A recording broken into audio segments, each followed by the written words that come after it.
Justin Brownlee mga bro, nagtatampo na nga ba? At Jordan Hiddink tinatawagan na daw ng Barangay Ginebra. So matunog nga itong pagiging naturalized player ni Benny Boatwright para sa ating national team na Gilas Pilipinas mga bro. Maraming ang Pinoy ang napahanga nitong si Benny Boatwright matapos niyang bigyan ng kampyonato ang SMB noong Commissioner's Cup. Matangkad nga ito at may shooting beyond the arc mga bro, kaya fit talaga ito sa triangle offense. May mga nagsasabi nga na nagtatampo daw itong si Justin Brownlee matapos sabihin ni Coach Tim Cone na papalitan siya ni Benny Boatwright. Well, para sa akin mga bro, alam naman natin kung gaano ka-professional itong si Justin Brownlee at siya na nga mismo alam niyang may edad na rin siya sa 2028 FIBA World Cup.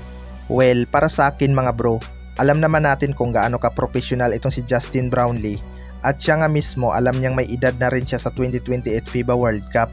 Kaya malabo na magtampo ito kay Coach Tim Cone. On process pa naman ang naturalization papers nitong si Benny Boatwright mga bro. Kaya si Justin Brownlee pa rin ang posibleng sasandalan ni Coach Tim Cone sa second window ng FIBA Asia Cup qualifiers. Sa ngayon nga ay magiging focus muna ni Justin Brownlee ang Barangay Ginebra at gusto niya ngang bumawi sa team matapos itong mabigo last season. August 4 nga ang posibleng pagbabalik bansa ni Justin Brownlee mga bro at inaasahang didiretso na agad ito sa ensayo ng Barangay Ginebra dahil malapit na ngang magsimula ang panibagong season. Marami na ngang excited na makita ulit si Justin Brownlee suot ang Ginebra jersey ngayong Governors Cup. Sa kabilang banda naman mga bro, Jordan Hiddink tinatawagan na daw ng Barangay Ginebra.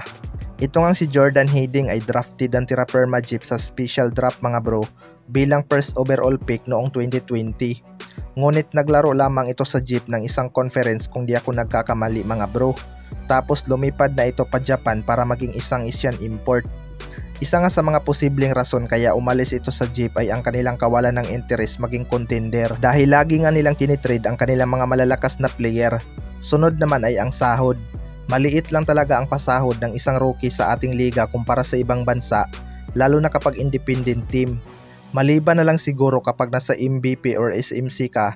Kapag rookie baka may mga under the table pa yan, lalo na kapag may potential ka talaga maging star player. Pero may mga usap-usapan nga ngayon mga bro na tinatawagan na daw ng Barangay Ginebra itong si Jordan Hiddink. Well, para sa akin mga bro, suki na rin talaga ng Barangay Ginebra itong Tira Perma Jeep.